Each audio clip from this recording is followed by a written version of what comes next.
हम जितने विश्वासी परिवार हैं, हम जितने विश्वासी हैं, हम अलग अलग जगह को सुनते हैं कि हमारे जीवन में बहुत सारी परीक्षाएं आती हैं। ये परीक्षा आने का कारण क्या है?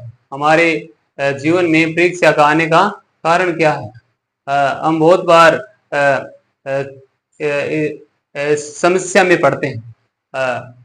क्यों ये समस्या हमारे जीवन में आती है, इसके विषय में हम देखें। लुका 22 का 39 और 40 पढ़ेंगे। लुका 22 अध्याय उसका 39 और 40 को पढ़ते हैं।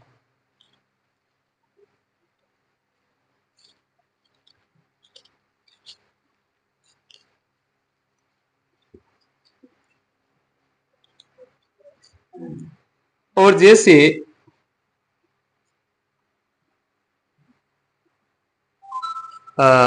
तब वह बाहर निकलकर अपनी रीति के अनुसार जैतून के पहाड़ पर गया और चेले उसके पीछे हो लिए। उस जगह पहुंचकर उसने उनसे कहा, प्रार्थना करो कि तुम परीक्षा में न पड़ो। प्रभु यीशु मसीह ने चेलों को, जब प्रभु यीशु मसीह का जो समय आ पहुंचा था कि प्रभु का पकड़ाने वाला अभी आ रहा था, प्रभु को क्रूस पर लेकर जाने वाले थे, तब प्रभु ने उन चेलों को कहा, तुम प्रार्थना करो कि ताकि तुम परीक्षा में ना पड़ो।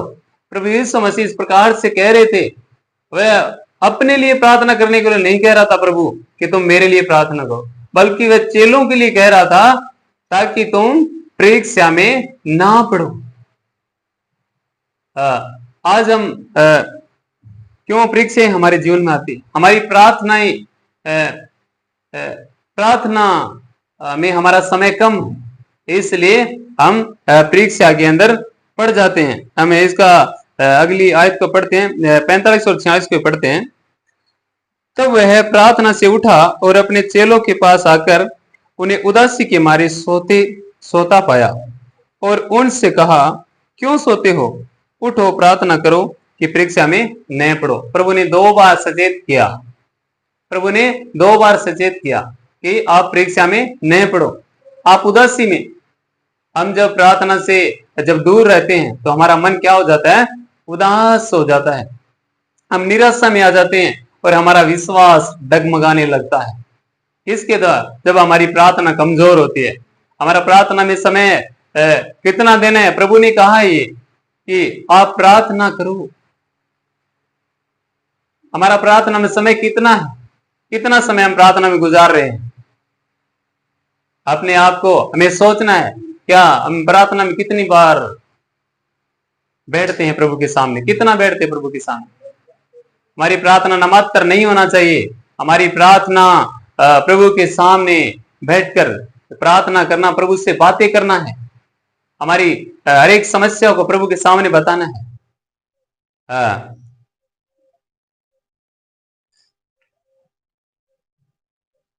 जब चेलों ने चेलों की प्रार्थना कमजोर हुई तो क्या हुआ? चेले तितर बितर हो गए, अलग अलग हो गए। परीक्षा में पढ़ने से क्या हो गए? अलग अलग हो गए। वचन को पढ़ते हैं हम, लुका मत्ती 26 का 31।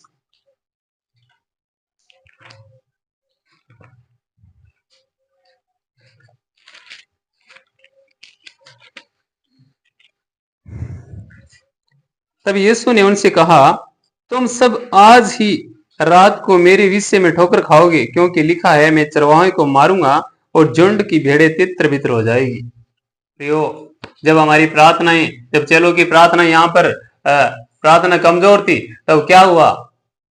चेलों ने, प्रभु ने कहा कि आज रात ही तुम मेरे विषय में ठोकर खा जाओगे। हमारी जब प्रार्थना नहीं होती है तो हम क्या हो जाते हैं? विश्वास में कमजोर पड़ जाते हैं। विश्वास में कमजोर पड़ जाते हैं, क्योंकि जब हम प्रार्थना करते हैं तो प्रार्थना के द्वारा हम मजबूत रहते हैं। प्रार्थना के द्वारा कितनी प्रार्थना है हमारी, अपने आप को हमें देखे। एक आयत को और पढ़ते हैं हम, मरकुस 16 के 10-11 को भी पढ़ते हैं।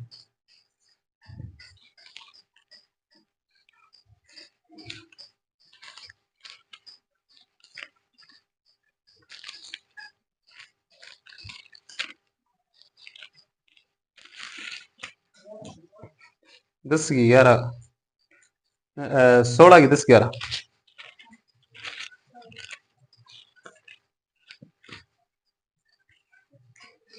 10-11 में लिखा है, उसने जाकर यीशु के साथियों को जो शोक में डूबे हुए थे और रो रहे थे समाचार दिया। उन्होंने ये सुनकर कि वह जीवित है और उसने देखा है, प्रतीति नहीं की। प्रियो, जब हमारा प्रार्थना के द्वारा विश्वास बनता है, तब हमारा, जब हम प्रार्थना नहीं करते हैं तो हमारा विश्वास भी कहीं टूट जाता है। प्रार्थना नहीं करने से क्या होता है, हमारा विश्वास प्रभु के ऊपर से हट जाता है। हम किससे विनती कर रहे हैं, हम विनती नहीं करते होते हैं तो क्या होता है, हमारा विश्वास डूब जाता है और हमारे अंदर क्या आ जाता है, शोक। हम किससे प्रार्थना करें। मैंने एक एक भाई ने मुझे फोन किया, मेरा प्रार्थना बंद हो गया, मेरा प्रार्थना बंद हो गया, मेरे रिश्तेदारों ने मुझसे बात करना बंद कर दिया है, अब मैं क्या करूं, मेरे पास में कोई विकल्प नहीं बचा, प्रभु मेरी नहीं सुनता है। क्यों? प्रार्थना तो किया ही नहीं, प्रभु कहां से सुनेगा। प्रार्थना करते हैं तो भी प्रभु सुनता है। प्रभु ने कहा ताकि तुम परीक्षा में ना पड़ो। इस कारण ही हमारे जीवन में परीक्षा आने का यह पहला मुख्य उद्देश्य है कि हमारी प्रार्थना कमजोर है। हमारी प्रार्थना कमजोर होने के कारण शैतान हमारे ऊपर वह गर्जने वाले सिंह की नाई खोज में रहता है कि किसको फाड़ खाऊं। जब हमारी प्रार्थना कमजोर होने के कारण वो शैतान हमारे अंदर एंट्री करता है, हमारे हर एक जो हमारे धंधे पर वो डालता है, हमारे आत्मिक जीवन की बढ़ोतरी करने से वो रोक देता है। क्यों? प्रार्थना हमारी कमजोर है। हम प्रार्थना की ताकत को देखते हैं, याकूब की पत्री 5:15 को पढ़ते हैं। प्रार्थना में कितनी ताकत है।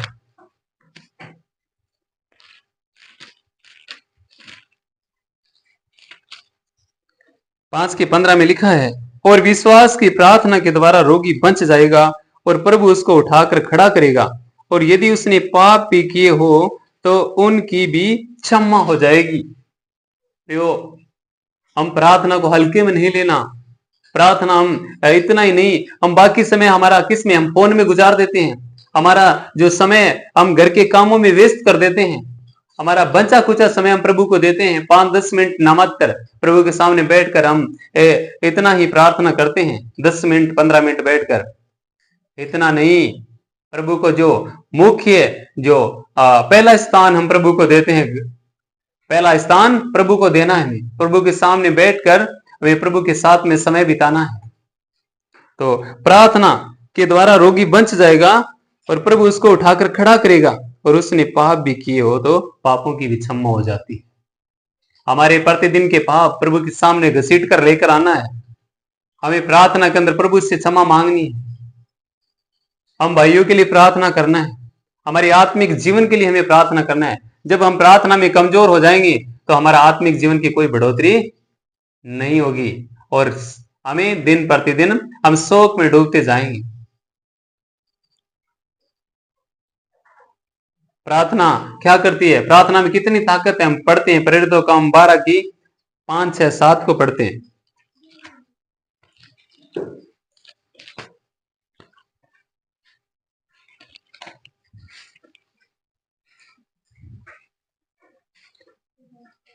बंदी गृह में पतरस बंद था, परंतु कलीसिया उसके लिए लोल लगाकर परमेश्वर से प्रार्थना कर रही थी।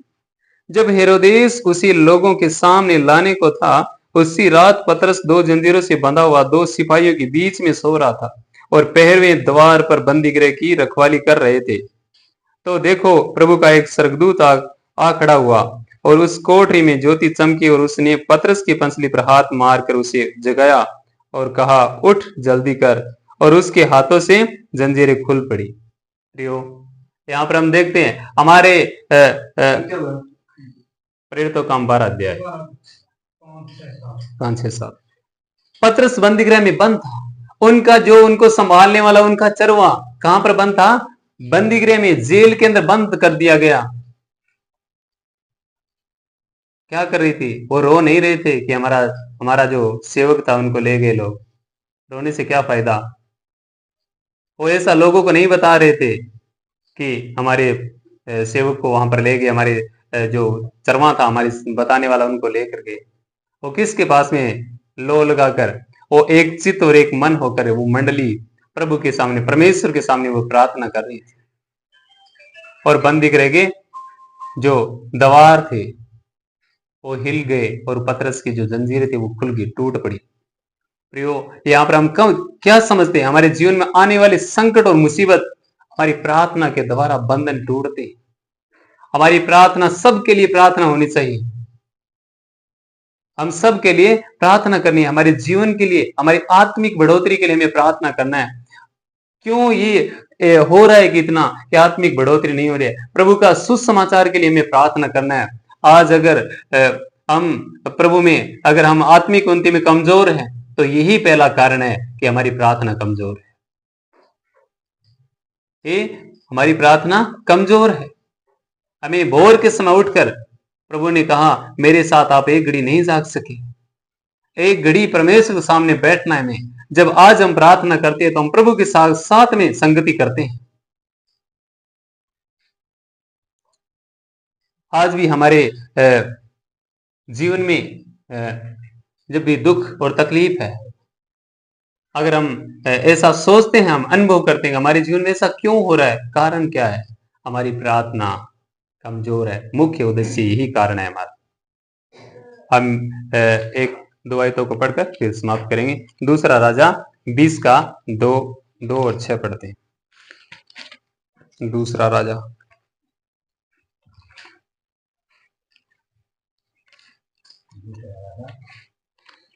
2 से 6 तक, 20 का।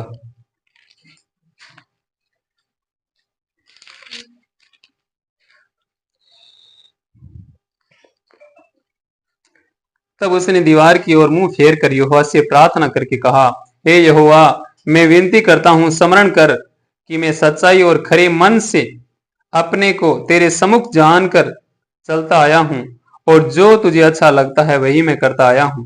तब हिजकिय्याह फूट फूट कर रोया। तब ऐसा हुआ कि यशायाह आंगन के बीच तक जाने नहीं पाया था कि यहोवा का यह वचन उसके पास पहुंचा, लौटकर मेरी प्रजा के प्रधान हिजकिय्याह से कहे कि तेरे मूल पुरुष दाऊद का परमेश्वर यहोवा यूं कहता है कि मैंने तेरी प्रार्थना सुनी और तेरे आंसू देखे हैं। देख, मैं तुझे चंगा करता हूं, परसों तू यहोवा के भवन में जा सकेगा। मैं तेरी आयु 15 वर्ष और बढ़ा दूंगा। मैं असूर के राजा के हाथ से तुझे और इस नगर को बचाऊंगा, और मैं अपने निमित्त, अपने दास दाऊद के निमित्त इस नगर की रक्षा करूंगा। 2:6। यहाँ पर हिजकिय्याह को जब यशायाह कहने लगा कि हे हिजकिय्याह तू मरने पर है, तब वहां पर क्या हुआ? जब हिजकिय्याह किसी के पास में नहीं गया, ना ही यशायाह से विनती करने लगा कि हे यशायाह भविष्यवक्ता, तू मेरे लिए प्रार्थना कर। आज हमारी कमियां क्या रहती है? हमारे अंदर जो भी कमियां आती है तो हम ज्यादा प्रार्थना हम नहीं करते हैं, हम ज्यादा प्रार्थना किसी दूसरे को ट्रांसफर करते हैं। यहाँ पर हिजकिय्याह क्या कह रहा है? हिजकिय्याह यहाँ पर इस प्रकार से कहता है, वो रो रो कर प्रार्थना करने लगा, हे प्रभु, मैं तेरे भवन में क्यों नहीं जा सकता? मैं तेरे भवन में क्यों नहीं जा सकता प्रभु? हिजकिय्याह रो रो के प्रार्थना की। प्रभु ने यशायाह को कहा, जा उनको बोल दे तेरी प्रार्थना सुन ली गई है।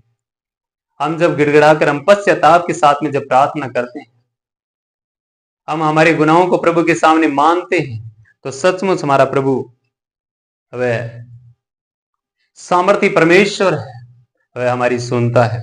और यहाँ पर देखते हैं हिजकिय्याह की उम्र को परमेश्वर ने बढ़ाकर 15 वर्ष और अधिक बढ़ा दिया। तो उसके सामने कोई कार्य असंभव नहीं है, सब कुछ संभव है। हम ज्यादा से ज्यादा प्रभु के चरणों में बैठकर हमें क्या करना है? प्रार्थना। तब ही हम शैतान के हर एक कामों पर जय पाएंगे। नहीं तो हमारे ऊपर क्या आ जाएंगे? शैतान के हर एक काम हमारे ऊपर हाई हो जाएंगे। शैतान किसी भी कल्पना से हमारे ऊपर अटैक कर सकता है। प्रभु हमसे और अधिक काम लेना चाहता है, तो हमें क्या करना है? हमारी प्रार्थना कमजोर नहीं होना है। आज से हम संकल्प लेना है कि मैं प्रभु तेरे सामने बैठकर प्रार्थना करूंगा। दाऊद कितनी बार प्रार्थना करता था? दाऊद 7 बार प्रार्थना करता था। एलिया कितनी बार प्रार्थना करता था? अपना दानियल दिन में कितनी बार प्रार्थना करता था? 3 बार प्रार्थना करता था दानियल। हम भी प्रार्थना करें, हमारा प्रार्थना का समय होना चाहिए। हमारी प्रार्थना का समय होना चाहिए, हम प्रार्थना में जीवन बिताना है, हमारा प्रार्थना का जीवन होना चाहिए, प्रार्थना का जीवन होना चाहिए। ये बात को हल्के में नहीं लेना है कि हम प्रार्थना के विषय में पढ़ा, हमारी हम प्रार्थना करते हैं, प्रार्थना हमें प्रतिदिन सबके लिए प्रार्थना करना, हमारा प्रार्थना का समय कम से कम 1 घंटा प्रभु के सामने गुजरना है। सही समय पर हम प्रार्थना करना है। प्रभु का धन्यवाद। सभी बहन भाइयों को जय मसीह।